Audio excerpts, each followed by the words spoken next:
Hello everyone, welcome to my channel. चलिए guys, देखते हैं आप अपनी लव लाइफ में स्टक क्यों हैं। क्या कारण है जो आप अपनी लव लाइफ को प्रॉपर ग्रोथ में नहीं पा रहे हैं।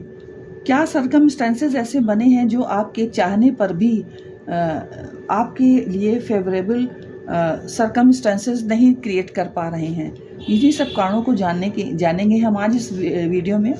तो पहला कारण ये है कि इनिशिएटिव। आप दोनों गाइज कोई भी बात अगर एक दूसरे से करते हो तो बहुत ही ज़्यादा एक दूसरे के ऊपर दोषारोपण टाइप की मेंटालिटी रखते हो।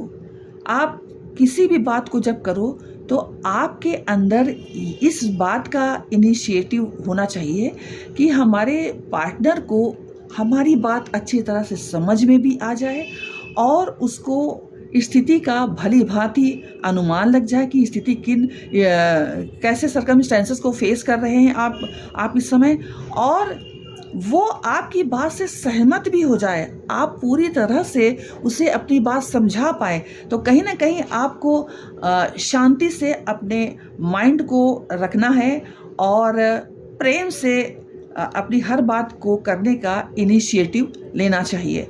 दूसरा क्या कारण है जिसकी वजह से आपका जो रिलेशनशिप है वो ग्रोथ को नहीं प्राप्त कर रहा है?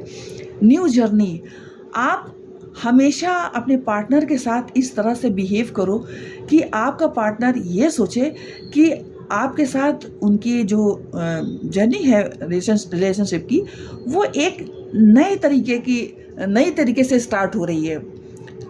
पुराना घिसा पिटा वही रूप रंग रिलेशनशिप में कभी कभी उबाऊ सरकमस्टेंसेस को भी जन्म देता है, और जो भी परिस्थितियां, जो भी प्रॉब्लम्स होती है उसको फेस करने में इस वजह से बहुत समस्याएं आती है।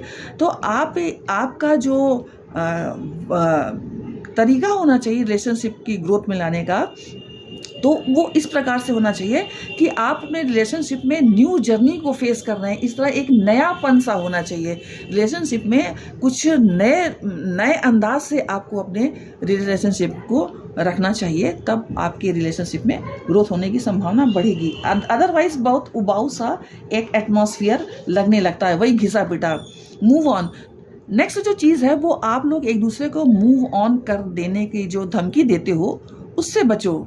मूव ऑन करना कोई अच्छी चीज़ नहीं है। जब आप दोनों सोच समझ के रिलेशनशिप में आए हो तो उस रिलेशनशिप के ग्रोथ से संबंधित कैसे आपके रिलेशनशिप में ग्रोथ आनी चाहिए, इस पर आपको अपना फोकस करना चाहिए, ना कि आप एक दूसरे को मूव ऑन की धमकी दो, और ना ही मूव ऑन का डर बना रहना चाहिए। एक दूसरे के प्रति बहुत विश्वास रखना चाहिए। और होप, नेक्स्ट जो कार्ड आए वो होप का। आप दोनों को इस होप में अपने रिलेशनशिप को रखना चाहिए कि कोई भी परेशानी होगी, किसी भी सरकमस्टेंसेस में आप दोनों कभी अलग नहीं होगे। ये होप हमेशा आपको बनाई ही रखनी चाहिए अपने रिलेशनशिप की ग्रोथ करने के लिए, क्योंकि आशा से ही सारा कुछ निर्भर करता है। तो जब आशा ही नहीं रहेगी, होप ही नहीं रहेगी प्रॉपरली, तो फिर उससे रिलेशनशिप में ग्रोथ कैसे संभव है? नेक्स्ट है मूव। आपको हमेशा आगे की तरफ बढ़ना है। रिलेशनशिप को अगले स्टेप पर कैसे ले जाया जाए, इसके लिए हमेशा प्रयास करना है। अपने रिलेशनशिप को स्टक सिचुएशन में कभी नहीं रखना है। ये आपको बात ध्यान में रखना चाहिए। फोकस, जो भी कुछ अगर आपके रिलेशनशिप में प्रॉब्लम्स आ रही है उस पर आपको फोकस करना है। कैसे उसे इस तरह से उस प्रॉब्लम को फेस करना है कि जिसमें दोनों ही व्यक्ति सेटिस्फाइड हो, दोनों ही पक्ष, आप और आपका पार्टनर दोनों ही समान रूप से संतोष को प्राप्त करें। ऐसा ना हो कि किसी एक को ज़्यादा संतुष्टि मिले, दूसरा परेशान है। तो आपकी और आपके पार्टनर की जो प्रॉब्लम है उस पर जो आपका फोकस रहना चाहिए वो बहुत ईमानदारी से रहना चाहिए। नेक्स्ट जो कारण है वो है ऑनेस्टी, जो कि सबसे ज़्यादा ज़रूरी चीज़ है। रिलेशनशिप में एक दूसरे के प्रति ऑनेस्ट रहो। ऐसा नहीं होना चाहिए कि अगर तुम ये नहीं कहोगे तो मैं तुम्हारा साथ छोड़ दूंगा या तुम्हारा साथ छोड़ दूंगी, इस तरह से नहीं। Honesty is the best policy कहा भी गया है, इसलिए रिलेशनशिप में ऑनेस्टी तो सबसे ज़्यादा ज़रूरी चीज़ है। एक दूसरे के प्रति आपको पूर्णतः ईमानदार होना परम आवश्यक है।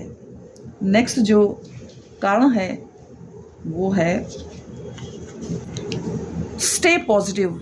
हमेशा आपको पॉजिटिव बने रहना है। परेशानियां देखिए जीवन का एक बहुत ज़रूरी अंग है, वो तो आती ही रहती हैं, लेकिन उस परेशानी में भी आपको किस प्रकार से पॉजिटिविटी लाना है इसका आपको प्रयास करना है। तो उस प्रयास को करने के लिए आपको स्वयं भी पॉजिटिव होना पड़ेगा। आपको माइंड इस तरह से सेट करना है कि ये प्रॉब्लम है और मुझे किसी भी प्रकार से इसका सलूशन निकालना है, और इस प्रकार से सलूशन निकालना है कि हमारे सामने वाले पार्टनर को भी कोई ऑब्जेक्शन न रहे। इस बात का विशेष ध्यान रखना है। नेक्स्ट है करेज।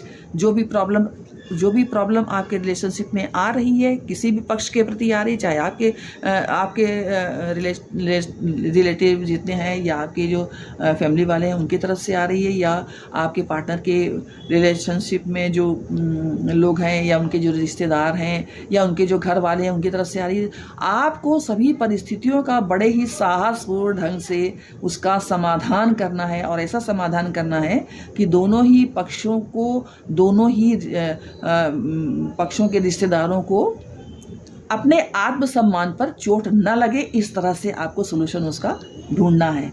नेक्स्ट जो कारण है वो है डिवाइन पर आपको और आपके पार्टनर को पूर्ण विश्वास होना बहुत ज़रूरी है, क्योंकि अगर आप किसी भी कार्य को डिवाइन को साक्षी बनाकर करेंगे तो उस कार्य को सफल होने की संभावना बहुत अधिक बढ़ जाती है।